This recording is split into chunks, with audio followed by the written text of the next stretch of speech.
Hi everyone, welcome back to our YouTube channel. आज मैं फिर आपके सामने हाजिर हूँ एक बहुत ही इम्पोर्टेंट चैप्टर के बहुत ही इम्पोर्टेंट टॉपिक के साथ। देखिए, जैसा कि आप बोर्ड पर देख रहे होंगे, चलिए इसे हम लोग डिस्कस करते हैं। आइए, लास्ट क्लास में आप लोगों ने देखा होगा कि लास्ट क्लास में हम लोगों ने सीखा रिफ्लेक्शन के बारे में, लॉज ऑफ रिफ्लेक्शन सीखे। फिर जाकर के हमने जैसा कि सिलेबस में था स्फेरिकल मिरर के ऊपर, तो हम लोगों ने दो स्फेरिकल मिरर लिया। वो एक कॉन्केव था, एक कॉन्वेक्स मिरर था। दोनों के इमेज फॉर्मेशन किस तरह से होता है वो देखा हम लोगों ने लास्ट वीडियो में। और साथ ही साथ हमने ये भी देखा कि एक स्फेरिकल मिरर यानी कर्वी आईना के जो पार्ट्स होते हैं, जैसे कि पोल, प्रिंसिपल एक्सिस, प्रिंसिपल फोकस, जो इम्पोर्टेंट जो उसके नुकात होते हैं, जो पॉइंट्स होते हैं, उन पर हम लोगों ने डिस्कशन किया और उसे कंप्लीट किया। आज हमारे पास जो नया टॉपिक है वो क्या है? खती तकबीर। आप देखिए, ऐसे तो खती तकबीर इमेज फॉर्मेशन यानी कोई भी पोजीशन के लिए होगा। बहुत सारे पोजीशंस के लिए आप खती तकबीर निकाल सकते हैं ये फॉर्मूला से। लेकिन मैंने एक पर्टिकुलर पोजीशन लिया है। वो क्या है? जब ऑब्जेक्ट को फोकस और पोल के दरमियान रखा है मैंने, यहाँ पोल है। जब ऑब्जेक्ट क्या है? ए बी है। इसको हम लोगों ने फोकस और पोल के दरमियान रखा है। इसका जब हम लोग जानते ही हैं कि कॉन्केव मिरर, ये एक कॉन्केव मिरर है। कॉन्केव मिरर के केस में अगर ऑब्जेक्ट को फोकस और पोल के दरमियान रखा जाए तो इस पोजीशन के लिए कॉन्केव मिरर में एक क्या बनता है? वर्चुअल इमेज बनता है, यानी मिजाजी अक्ष बनता है, सीधा अक्ष, जो कि ए डैश बी डैश बना है। ए बी का ये मिजाजी अक्ष है। तो ऐसे केस में आप देखिए खती तकबीर होता क्या है। इसको इंग्लिश में बोलते हैं लीनियर मैग्निफिकेशन।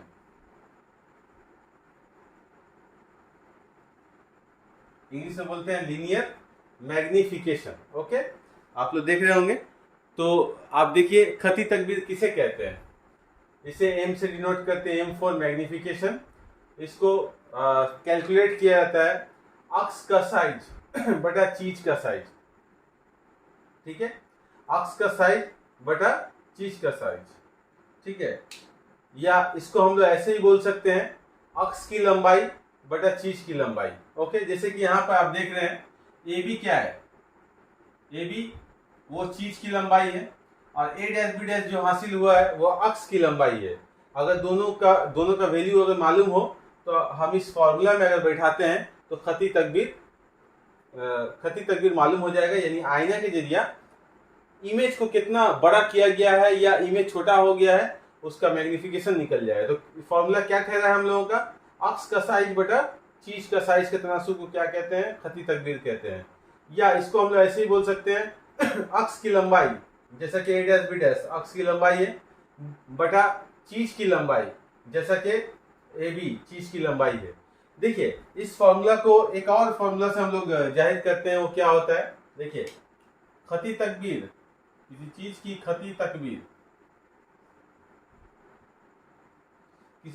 खती तकबीर बराबर होती है, एक और फॉर्मूला है इसका, क्या? अक्स की दूरी कुतुब से, या हम थोड़ा सा बड़ा जगह लेते हैं, ये जगह थोड़ा छोटा पड़ जा रहा है, थोड़ा बड़ा जगह लेते हैं लिखने के लिए। देखिए, खती तकबीर एम बराबर, ये भी फॉर्मूला होता है, ये वाला फॉर्मूला भी होता है, क्या? अक्स की दूरी कुतुब से यानी पोल से बटा चीज की दूरी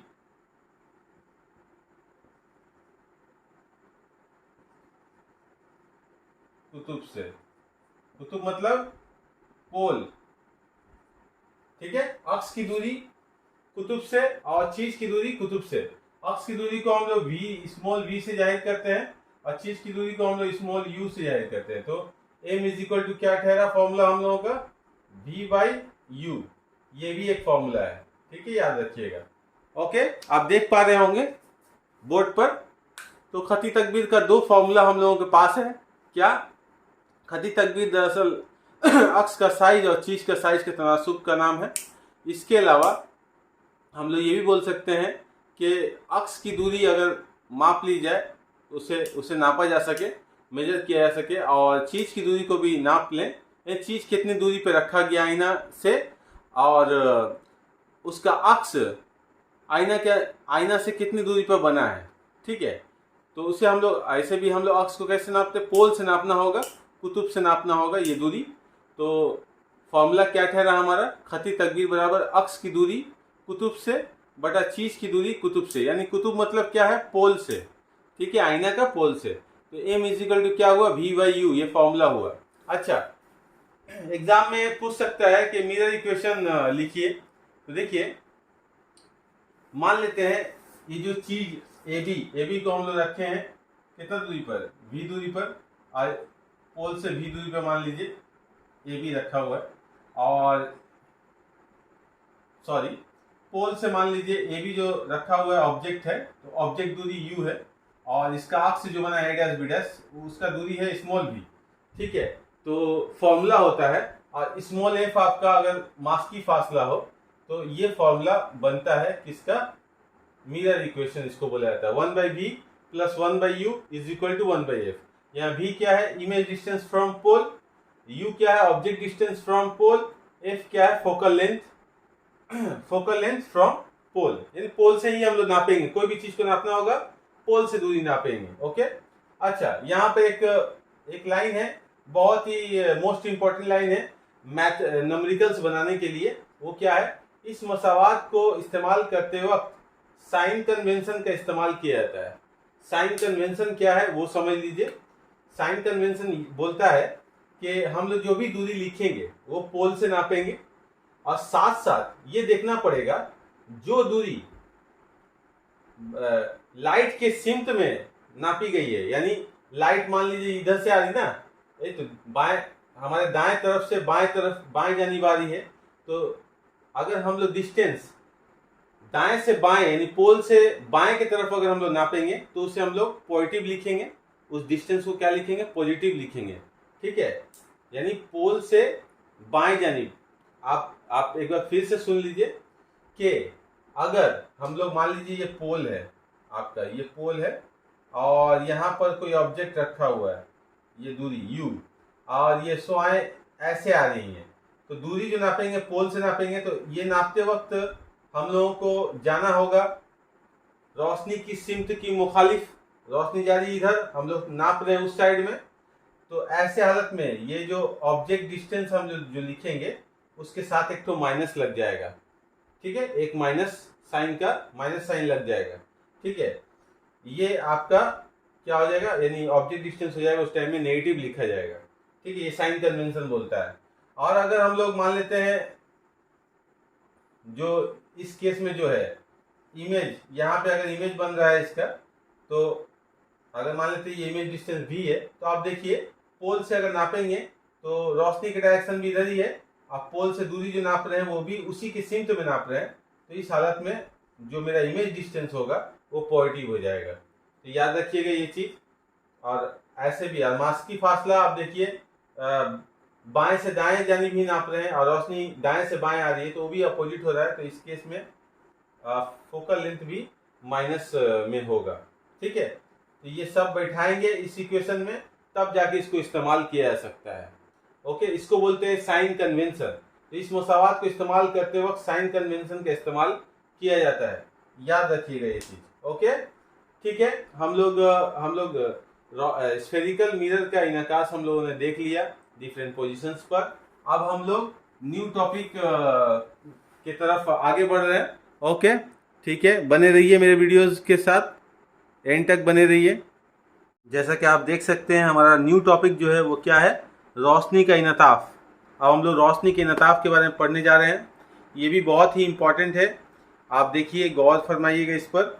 देखिए, रोशनी के इनताफ क्या है? अगर पूछे एग्जाम में रोशनी के इनताफ क्या है, सिंपली रोशनी की कोई श्वा, अगर कोई रे ऑफ लाइट जब किसी एक हमजिन्स वास्ता यानी एक होमोजीनियस मीडियम से चलती हुई किसी दूसरे हमजिन्स वास्ता में दाखिल होती है तो दोनों वास्तों को अलहदा करने वाली सतह पर इसका रास्ता क्या होता है, तब्दील हो जाया करता है। रास्ते की इसी तब्दीली को क्या कहते हैं, रोशनी का इनताफ कहते हैं। ठीक है, देख पा रहे हैं आप लोग, रोशनी की कोई शुआ जब किसी एक हमजिन्स वास्ता से चलती हुई किसी दूसरे हमजिन्स वास्ता में दाखिल होती है तो दोनों वास्तों को अलहदा करने वाली सतह पर इसका रास्ता तब्दील हो जाया करता है। रास्ते की इसी तब्दीली को क्या कहते हैं, रोशनी का इनताफ कहते हैं। रास्ता की तब्दीली को ही रोशनी का इनताफ कहा जाता है। तो आप देखिए इंग्लिश में क्या बोलते हैं इसे, रिफ्रैक्शन ऑफ लाइट। यहाँ देखिए नक्शा से आप समझने की कोशिश कीजिए। मान लीजिए रोशनी की कोई शुआ, एक्चुअली दो हमजिन्स वास्ता यहाँ पे जिक्र हो रहा है। मान लीजिए रोशनी, अगर हम टॉर्च लाइट मार रहे हैं हवा से चलती हुई, अगर हम टॉर्च लाइट बाल्टी में रखे हुए पानी में अगर हम लोग डालते हैं तो यहाँ पर हवा से रोशनी चलती हुई बाल्टी में जा रही है, ठीक है ना, यानी पानी में जा रही है। ठीक है, तो दो वास्ता हो गया ना, हवा एक अलग हमजिन्स वास्ता हो गया, अब पानी एक अलग हमजिन्स वास्ता हो गया। तो दोनों वास्ता जब अलग वास्ता है, ठीक है, और जब रोशनी की शुआ एक वास्ता चल के जब दूसरे वास्ता में दाखिल होती है तो उसका रास्ता तब्दील हो जाया करता है। इसी तब्दीली को हम लोग क्या कहते हैं, रोशनी का इनताफ कहते हैं। तो यहाँ पे नक्शा देखिए, पहले वास्ता नंबर 1 से एक रोशनी की शुआ चल करके आ रही है जो कि दोनों वास्तों को अलहदा करने वाली सतह, यानी ये जो सतह है आप देख पा रहे हैं, इसका अगर हम लोग नाम दे दे XY, मान लीजिए इसका नाम है XY, ये सतह, ठीक है। तो दोनों वास्तों को अलहदा करने वाली सतह पर इसका रास्ता तब्दील हो गया है। देखिए, तो अगर ये वास्ता नहीं रहती तो ये रोशनी की शुआ कैसे निकलती है, ऐसे निकलती, कहीं ना कहीं ये इसका रास्ता मुड़ा है ना, इस तरफ देखिए तो मुड़ करके इधर आ गया ना, ये रास्ता अपना लिया है। रास्ते की इसी तब्दीली को हम लोग बोलते हैं क्या, रोशनी का इनताफ। उल्टा आप देखिए, अगर रोशनी वास्ता नंबर 2 से वास्ता नंबर 1 में जाए तो देखिए ये जाना चाह रही थी ऐसे, अगर ये वास्ता दो वास्ता ना होता, दोनों वास्तों को अलग करने की सतह देखिए XY, ये दोनों वास्ते एक दूसरे से मिले हुए हैं इस सतह पर। तो यहाँ अगर कोई दूसरा वास्ता ना होता, यही वास्ता अगर रहता तो ये रोशनी की शुआ ऐसे निकल जाती, आगे की तरफ ऐसे निकल जाती, लेकिन इसका रास्ता तब्दील हो गया है ना, देखिए तो इतना एंगल रास्ता तब्दील हो गया। ठीक है, तो इसे हम लोग क्या बोलते हैं, रोशनी का इनताफ बोलते हैं, याद रहेगा, ठीक है ना। तो आप देख लीजिए यहाँ पर एंगल जो है आई, ये आई एंगल क्या है, एंगल ऑफ इंसिडेंस बोलते हैं इसको, एंगल ऑफ इंसिडेंस बोलते हैं, यानी जाविया वकू। और ये आर को क्या बोलते हैं, एंगल ऑफ रिफ्रैक्शन। वहां रिफ्लेक्शन था, यहाँ रिफ्रैक्शन हो रहा है, यानी रास्ता तब्दील हो रहा है। ठीक है, एंगल ऑफ रिफ्रैक्शन आर। अब देखिए कितना रास्ता तब्दील हुआ है यहाँ पर, ये एंगल आई तो ये पूरा एंगल आई हो जाएगा, आई में से ये आर को घटाएंगे तो यही रास्ता तब्दील हुआ ना, जो तीर मारे हैं देखिए तो कितना रास्ता तब्दील हुआ है, आई माइनस आर, इतना रास्ता तब्दील हुआ है। ये डेविएशन कहलाता है, डेविएशन कहलाता है। इस केस में इतना रास्ता तब्दील हुआ है। उल्टा यहाँ देखिएगा, अगर तो ये आर है तो ये भी आर है हमारा, और ये पूरा आई है तो कितना रास्ता तब्दील हुआ, देखिए तो आई में से ये आर को घटा देते हैं, आई माइनस आर हो गया। ठीक है, इतना रास्ता रोशनी तब्दील कर दी है। ओके, आप देख सकते हैं हम लोग इसके अगले टॉपिक को हम लोग देखने जा रहे हैं। चलिए देखिए, हमारे साथ बने रहिए। नेक्स्ट जो टॉपिक है वो क्या है, रोशनी का इनताफ का कुलिया। देखिए रोशनी के इनताफ का कुलिया, ये भी दो कुलिया पर, जिस तरह से रिफ्लेक्शन का कुलिया था यानी नकाश का कुलिया था, यहाँ पर भी इनताफ का कुलिया है, दो कुलिया है। पहला कुलिया क्या बोलता है, स्वावकु, स्वामुनतफ और अमूद, तीनों एक ही सतह पर वाक़ा होते हैं। नक्शा में आप देख सकते हैं, स्वावकु यानी एओ जो है ये क्या है, स्वावकु है। ठीक है, ये क्या है, स्वावकु है। ठीक है, और ये जो देख रहे हैं आप ओबी, ये स्वामुनतफ है, ये स्वामुनतफ, स्वा इनताफ भी बोल सकते हैं, स्वामुनतफ है। ओके, ये स्वा इनताफ है। और एन एन डैश ये क्या है, अमूद है। ठीक है, ये तीनों एक ही सतह पर वाक़ होते हैं। ठीक है, तीनों एक ही सतह पर रहते हैं। ओके, एक ही प्लेन पर रहते हैं, ये याद रखिएगा। और दूसरा जो है जाविया वक्कू और जाविया नताफ के साइन का तनासुब हमेशा मुय्यन होता है। ये दो कुलिया आप जरूर याद कीजिएगा। ठीक है, देखिए यहाँ पर जाविया वक्कू कौन सा है, आई, ये जो देख रहे हैं। स्वावकु जो अमूद के साथ जाविया बना रहा है, ये वाला, ये क्या है, जाविया वक्कू है। ओके, जाविया वक्कू। और स्वामुनतफ जो है अमूद के साथ जो जाविया बना रहा है, ये वाला देख रहे हैं, ये वाला यानी आर, ये क्या है, जाविया इनताफ है, जाविया इनताफ है। ठीक है, आई क्या है, जाविया वक्कू है, आर क्या है, जाविया इनताफ है। तो बोल रहा है जाविया वक्कू और जाविया इनताफ के साइन का तनासुब हमेशा मुय्यन होता है, यानी साइन आई यानी जाविया वक्कू का साइन बटा साइन आर यानी जाविया इनताफ का साइन, इसका तनासुब जो होता है हमेशा क्या होता है, कांस्टेंट होता है। इस कांस्टेंट का नाम है, क्या बोलते हैं इसको, रिफ्रैक्टिव इंडेक्स।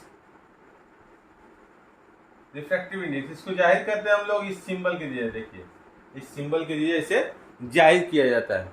ओके, तो आप देख रहे हैं sine i by sine r equal to constant होता है। वो कांस्टेंट क्या कहलाता है, रिफ्रैक्टिव इंडेक्स कहलाता है।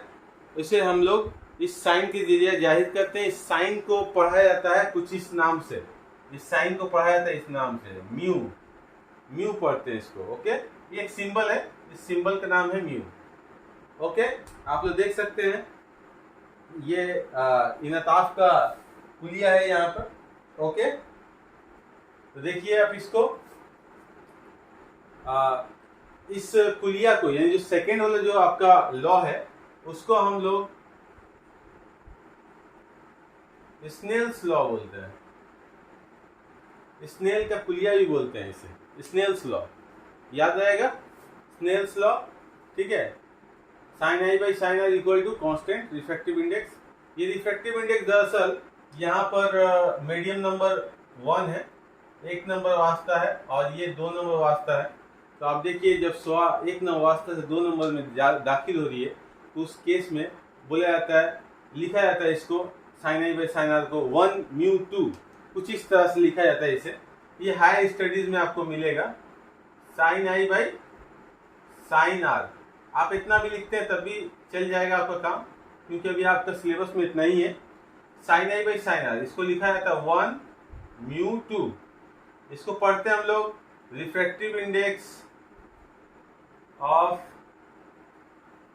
मीडियम, शॉर्ट में लिख रहे हैं 2 विथ रिस्पेक्ट, WR मतलब विथ रिस्पेक्ट टू मीडियम 1। ठीक है, 1 म्यू 2 लिखाता है ये। ओके, याद रहेगा आपको।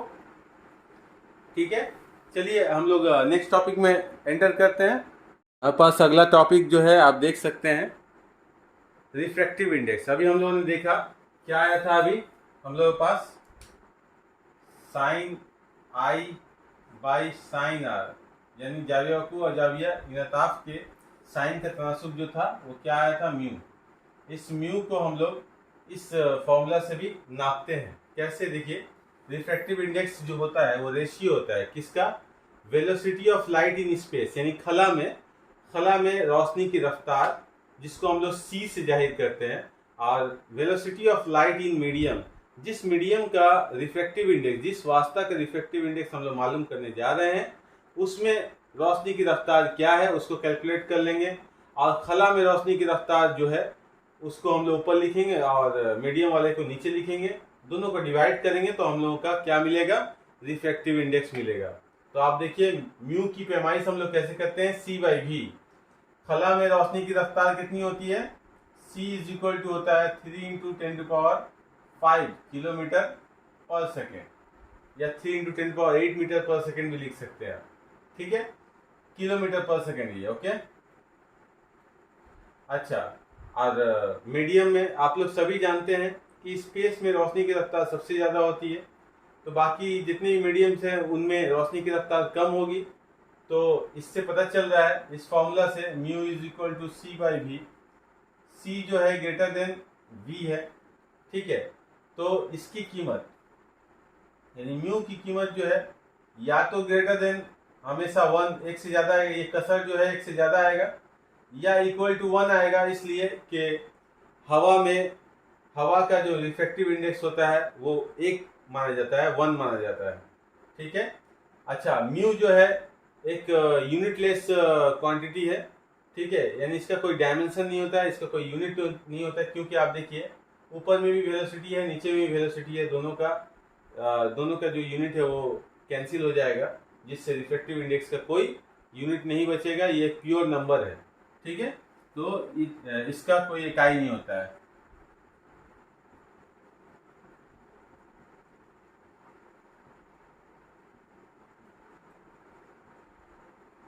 याद आएगा, ठीक है। अब देखिए एक तो चीज हम लोग देखने जा रहे हैं, वो क्या है कि इसको मिटा रहा हूं,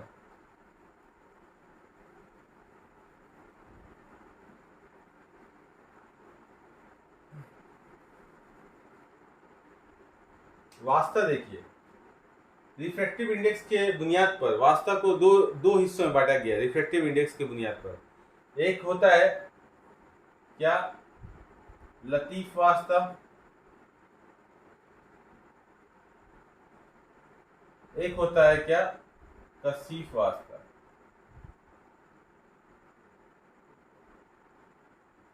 एक होता है लतीफ वास्ता, एक होता है कसीफ वास्ता, इसको इंग्लिश में बोलते हैं रेयर मीडियम, इसको बोलते हैं डेंसर मीडियम, ठीक है। नाम से ही समझ में आ जा रहा होगा। लतीफ वास्ता जो होगा, अगर चूंकि आप जान रहे हैं कि रोशनी के नताब जो है 2 वास्तों पर मुश्तमिल है, खास करके एक पर्टिकुलर केस के लिए अगर हम लोग बोले, एक नॉर्मल केस के लिए, क्या रोशनी की शुआ एक वास्ता चलती हुई दूसरे वास्ता में दाखिल हो रही है, तो एक वास्ता चल कर जब दूसरे वास्ता में दाखिल हो रही तभी नताफ वाक़ा हो रहा है। तो 2 वास्तों के लिए अगर हम लोग देखें तो जिसका रिफ्रैक्टिव इंडेक्स कम होगा जिस वास्ता का, वो क्या कहलाएगा, लतीफ वास्ता। जिसका रिफ्रैक्टिव इंडेक्स ज्यादा होगा वो क्या कहलाएगा, कसीफ वास्ता। तो रिफ्रैक्टिव इंडेक्स की बुनियाद पर हम लोग वास्ता को 2 हिस्से में बांटे हैं। अभी आप देखिए एक नक्शा देखिए, आप सबसे पहले मान लीजिए ये दोनों वास्तों को अलहदा करने वाली सतह है, ये लतीफ वास्ता है और ये क्या है, कसीफ वास्ता है, ठीक है। देख पा रहे हैं आप लोग। अब देखिए अगर मान लेते हैं कोई श्वा, रोशनी की एक श्वा हम लोग लेते हैं,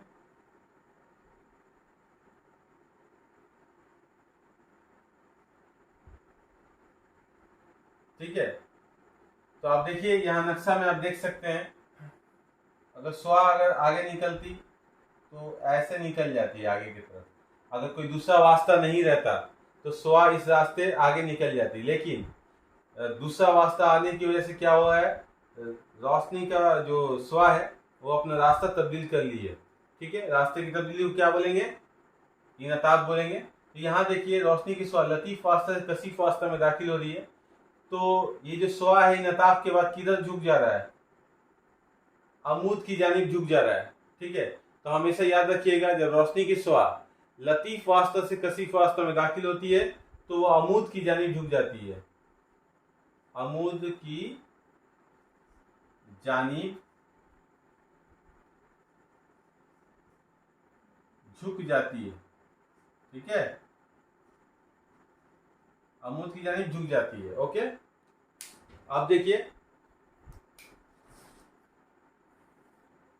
एक दूसरा कंडीशन हम लेते हैं, यहां हम लोगों का लतीफ वास्ता है, यानी इसका रिफ्रैक्टिव इंडेक्स कम है और इसका उसके मुकाबले में इसका ज़्यादा है, कसीफ वास्ता, ठीक है। तो आप देखिए एक और हम लोग मिसाल लेते हैं, ठीक है। कोई एक श्वा कसीफ वास्ता से लतीफ वास्ता में दाखिल हो रही है,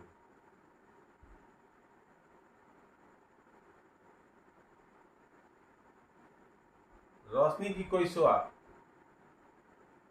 जब कसीफ वास्ता से लतीफ वास्ता में दाखिल होती है तो ऐसे कंडीशन में कसीफ से लतीफ में दाखिल होती है जब, तो देखिए यहाँ पर अमूद से दूर हट गई है ना, शुआ जो है अमूद से दूर हट गई है, याद रखिएगा। शुआएं जब लतीफ से कसीफ में दाखिल होती है तो अमूद की जानिब झुकती हैं, और जब कसीफ वास्ता लतीफ वास्ता में दाखिल होती हैं तो अमूद से दूर हट जाती हैं। तो यहाँ पे क्या लिखेंगे, अमूद से शुआएं जो है इनताफ के बाद अमूद से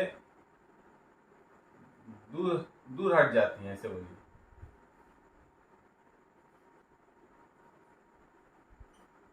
तो ये दोनों केसेस आप याद रखिएगा कि लतीफ से कसीफ में जब भी कोई शुआ दाखिल होगी तो अमूद की जानिब झुकेगी, और कसीफ से लतीफ में जब दाखिल होगी तो अमूद से दूर हट जाएगी।